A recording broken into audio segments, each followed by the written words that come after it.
Hello friends, welcome to my channel daily current affairs. So ఈరోజు మనం 28 ఫిబ్రవరి 2025 యొక్క current affairs చూద్దాం. సో ఫస్ట్ మనకి కంట్రోలర్ అండ్ ఆడిట్ జనరల్ ఒక ఒప్పందం కుదుర్చుకుంది ఐఐటి మద్రాస్ తోటి. ఎందుకు అంటే డేటా సెక్యూరిటీ అండ్ ఏఐ సపోర్ట్లో భాగంగా. ఏఐ సపోర్ట్ అండ్ డేటా సెక్యూరిటీలో భాగంగా CAG MoU with IIT Madras. Next మనకి 28 ఫిబ్రవరి అందరికీ తెలిసిన డే, నేషనల్ సైన్స్ డే.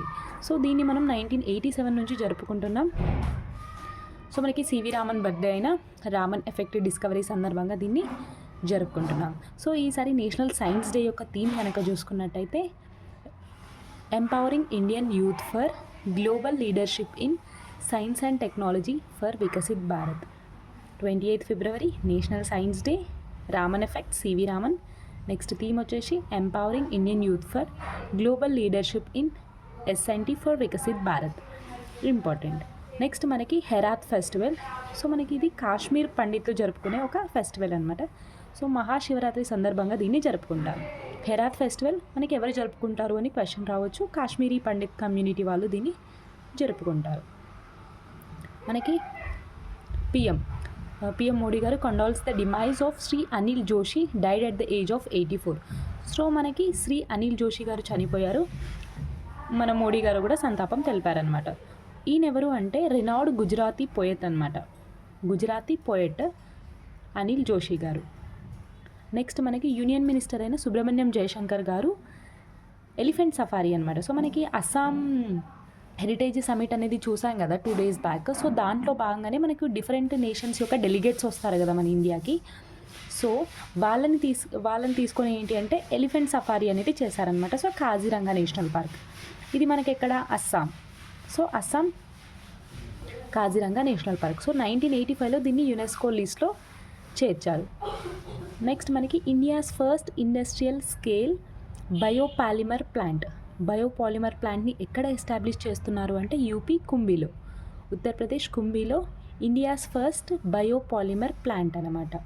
ఎవరు ఎస్టాబ్లిష్ చేస్తున్నారు అంటే బలరాంపూర్ చినీ లిమిటెడ్ అనే కంపెనీ 2850 crores తోటి.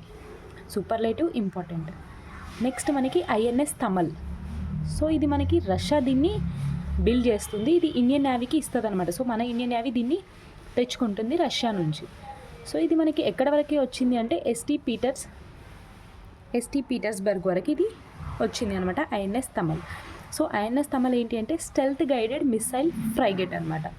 Stealth guided missile frigate. మనకి ఎగ్జామ్లో ఒకటే రావచ్చు. ఐఎన్ఎస్ తమల్ ఎక్కడి నుంచి ఇంపోర్ట్ తీసుకుంటున్నాము అంటే రష్యా నుంచి. నెక్స్ట్ మనకి డిసెంబర్ 1, 2024లోనే మనకి ఐఎన్ఎస్ తుషల్ వచ్చింది. ఐఎన్ఎస్ తుషల్ కూడా మనకి రష్యా నుంచే తెచ్చుకున్నాం. ఇప్పుడు ఐఎన్ఎస్ తమల్, రెండు ఇంపార్టెంట్, గుర్తుపెట్టుకుందాం. నెక్స్ట్ మనకి యాన్షియంట్ స్టిచ్డ్ షిప్, ఏవైతే మనం కుట్టిన షిప్ ఉంటుంది కదా, దాన్ని అనమాట. యాన్షియంట్ ఇది ఫిఫ్త్ సెంచరీకి సంబంధించిన ఒక షిప్. ఇదేంటి అంటే దీన్ని ఎక్కడ లాంచ్ చేశారు అంటే గోవాలో లాంచ్ చేశారు. మనకి యాన్షియంట్ రూట్స్ ఉంటాయి కదా, పురాతన కాలమైన రహదారి ఉంటాయి కదా మనకి, యాన్షియంట్ షిప్ రూట్స్. వాటిని కనుగొనడానికి ఈ షిప్ని అనేది మళ్ళీ రీక్రియేట్ చేశారనమాట. ఎక్కడ దీన్ని గోవాలో లాంచ్ చేశారు. దీన్ని ఎవరెవరు దీన్ని ఎగ్జిక్యూట్ చేస్తున్నారు అంటే 3 parties: ఇండియన్ నేవీ, ఇంకా ministry of culture, Hodi innovations limited company. ఈ 3 కలిసి యాన్షియంట్ స్టిచ్డ్ షిప్ని గోవాలో లాంచ్ చేశారు. ఇది 5th సెంచరీకి సంబంధించింది. దీనిపైన ఆ షిప్కి పెయింటింగ్ వేస్తారు కదా, అది దేన్ని గుర్తొచ్చేలాగా వేశారు అంటే అజంతా కేవ్స్. మనకి మహారాష్ట్రలో ఉన్న అజంతా కేవ్స్ని గుర్తొచ్చేలాగా ఈ పెయింటింగ్ అనేది వేశారనమాట. ఇందులో మనకి 15 members ట్రావెల్ చేయొచ్చు ఈ షిప్లో. ఈ ఐడియా ఎవరిది అంటే హిస్టారిషియన్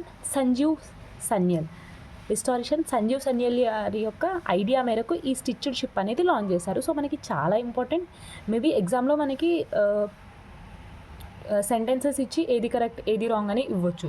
అందుకే నేను ఇంత డీటెయిల్గా రాసుకున్నాను దీని గురించి. మళ్ళీ ఒకసారి ancient stitched ship launched in Goa, first point.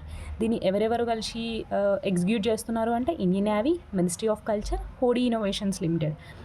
ఇది ఎప్పటికి సంబంధించిన షిప్ అంటే 5th సెంచరీకి. దీని పెయింటింగ్ దేన్ని ప్రతిబింబించేలా అంటే మహారాష్ట్రకి చెందిన అజంతా కేవ్స్ని దీంట్లో ఉంటాయి. నెక్స్ట్ ఇందులో 15 మెంబర్స్ ట్రావెల్ చేయొచ్చు. ఈ ఐడియా ఎవరిది అంటే హిస్టారికన్ సంజీవ్ సన్యాల్. సో చాలా ఇంపార్టెంట్. నెక్స్ట్ మనకి CISF training institute. So CISF training institute లేదా సెంటర్ని చెన్నైలో ఉన్న అరకొనంలో ఉన్న ఒక సిఐఎస్ఎఫ్ ట్రైనింగ్ ఇన్స్టిట్యూట్ని పేరు మారుస్తున్నారు. ఏ పేరుగా అంటే రాజాదిత్య చోళా పేరుగా మారుస్తున్నారు. రాజాదిత్య చోళాగా మారుస్తున్నారు. దేన్ని? సిఐఎస్ఎఫ్ ట్రైనింగ్ ఇన్స్టిట్యూట్ని. చోళా ప్రిన్స్ అన్నమాట అయిన రాజాదిత్య చోళా పేరు మార్చారు రాజాదిత్య చోళాగా సిఐఎస్ఎఫ్ ట్రైనింగ్ ఇన్స్టిట్యూట్ని. నెక్స్ట్ మనకి animal welfare board of India. So animal welfare board of India to hold Pranimitra Jeevdaya award ceremony New Delhi. ఇది ఒక అవార్డ్ సెరమనీ. దీన్ని ఎవరు హోస్ట్ చేస్తున్నారు అంటే AWB. So animal welfare board of India దీన్ని అవార్డ్ సెరమనీ హోస్ట్ చేస్తుంది. ప్రాణిమిత్ర జీవదయ అవార్డ్ ఇది న్యూఢిల్లీలో జరుగుతుంది, విజ్ఞాన్ భవన్లో 27th ఫిబ్రవరి రోజు. నెక్స్ట్ మనకి ధన్వంతరి ఆయుర్వేద అవార్డ్స్.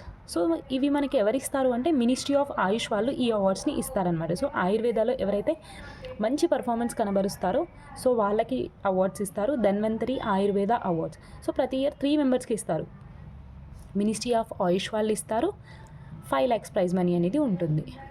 నెక్స్ట్ మనకి ట్రంప్, యుఎస్ ప్రెసిడెంట్ అయిన ట్రంప్ గారు ఏంటి అంటే గోల్డ్ కార్డు వీసాని అనౌన్స్ చేశారు. ఎందుకు అంటే వెల్తీ ఇన్వెస్టర్స్ కోసం, ఎవరైతే వాళ్ళ కంట్రీలో వెళ్ళి ఇన్వెస్ట్ చేస్తారో వాళ్ళ కోసం గోల్డ్ కార్డు వీసాని అనేది లాంచ్ చేశారు. దేన్ని రీప్లేస్ చేస్తూ ఈ గోల్డ్ కార్డు వీసాని లాంచ్ చేశారు అంటే EB.5 వీసాని రీప్లేస్ చేస్తూ గోల్డ్ కార్డు వీసాని లాంచ్ చేశారు. నెక్స్ట్ మనం నిన్ననే చెప్పుకున్నాం కదా, సో యూఏఈ లాంచ్ చేసింది ఒక వీసాని అని. సో అదే తరహాలో అనమాట మనకి ఒక mission. So NASA PUNCH mission. ఇదేంటి అంటే సూర్యుడి పైన సూర్యుడి ఔటర్ లేయర్ ఉంటుంది కదా, సో దాన్ని పరీక్షించడానికి ఈ మిషన్ అనేది ప్రయోగిస్తుంది నాసా. సో పంచ్ అంటే ఏంటి అంటే polarimeter to unify the corona and heliosphere. బాహ్య భాగము అంటాం కదా, so outer space of the సన్ని అబ్జర్వ్ చేస్తుంది ఇది. సో దీన్ని మనకి నాసా ఇంకా స్పేస్ ఎక్స్, సో ఈ రెండు కలిసి దీన్ని స్పేస్ ఎక్స్, మనకి ఎలన్ మస్క్కి సంబంధించింది సంస్థ కదా, సో స్పేస్ ఎక్స్ ఇంకా నాసా కలిసి పంచ్ మిషన్. ఎందుకు అంటే సూర్యుడి అధ్యయనం కోసం, అట్లా గుర్తుపెట్టుకుంటే ఈజీ. సో ఏం ఏంటి అంటే to observe Sons corona and solar wind అనమాట. నెక్స్ట్ మనకి COP16. So COP16 biodiversity summit అనేది మనకి 2024లో జరిగింది. ఇది నవంబర్లో కొలంబియాలో జరిగింది.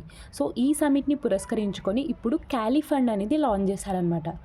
సో ఆ సమిట్లో భాగంగానే క్యాలీ ఫండ్ని లాంచ్ చేశారు.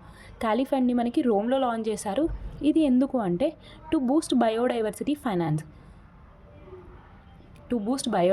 ఫైనాన్స్ క్యాలీ ఫండ్ని లాంచ్ చేశారు రోమ్లో. ఈ ఫండ్కి ఎవరు కాంట్రిబ్యూట్ చేస్తారు అంటే ఏవైతే లార్జ్ ప్రైవేట్ కంపెనీస్ ఉంటాయో అవి కాంట్రిబ్యూట్ చేస్తాయి అన్నమాట క్యాలీ ఫండ్కి. సెబీ న్యూ చైర్మన్గా మనకి తుహిన్ పాండే గారు అపాయింట్ అయ్యారు for a period of 3 years. So Tuhin Pandey గారు ఎవరిని రీప్లేస్ చేశారు అంటే మనకి ఫస్ట్ ఎవర్ ఉమెన్ అయిన మాధవీపురి బచి గారిని రీప్లేస్ చేస్తూ తుహిన్ పాండే గారిని గవర్నమెంట్ అపాయింట్ చేసింది సెబీ న్యూ చైర్మన్గా. Securities exchange board of India stock మార్కెట్ని నియంత్రిస్తుంది తుహిన్ పాండే గారు. నెక్స్ట్ మనకి యూనియన్ మినిస్టర్ అయిన కె రామ్మోహన్ నాయుడు గారు, మన ఏపీ మినిస్టర్ కదా, సో యూనియన్ మినిస్టర్ అయిన కె రామ్మోహన్ నాయుడు గారు ఇనాగరేట్స్ ఉడాన్ యాత్రి కేఫ్ని చెన్నై ఎయిర్పోర్ట్లో దీన్ని లాంచ్ చేశారు. Udan Yatri cafe at Chennai airport ఎవరు లాంచ్ చేశారు అంటే రామ్మోహన్ నాయుడు గారు, union ministry of civil aviation. Next మనకి ఏషియన్ డెవలప్మెంట్ బ్యాంక్ 200 million లోన్ని ఇచ్చింది. దేనికి అంటే కోల్కతాకి అర్బన్ సర్వీసెస్ని డెవలప్ చేయడం కోసం కోల్కతాకి Asian development bank 200 million loan అనేది శాంక్షన్ చేసింది. నెక్స్ట్ మనకి సిమోలు ఫెస్టివల్. ఇది సెకండ్ సిమోలు ఫెస్టివల్, అంటే సెకండ్ టైం అనమాట సిమోలు ఫెస్టివల్. సో ఇది అస్సాంలోని నగౌహూదీని హోస్ట్ చేస్తుంది. అస్సాం నగౌహూలో జరిపే ఒక ఫెస్టివలే సిమోలు ఫెస్టివల్ అనమాట. నెక్స్ట్ ఒక బుక్ వార్తల్లో ఉంది, షూటింగ్ స్ట్రేట్. దీన్ని ఎవరు రాశారు అంటే అర్జున్ సుబ్రహ్మణ్యం గారు రాశారు. ఈ బుక్ ఎవరికి సంబంధించింది అంటే it's an biography of Rustom K Nanavati, ఒక మిలిటరీ పర్సన్ అనమాట. రొస్తుమ్ కే నానావతి గారు.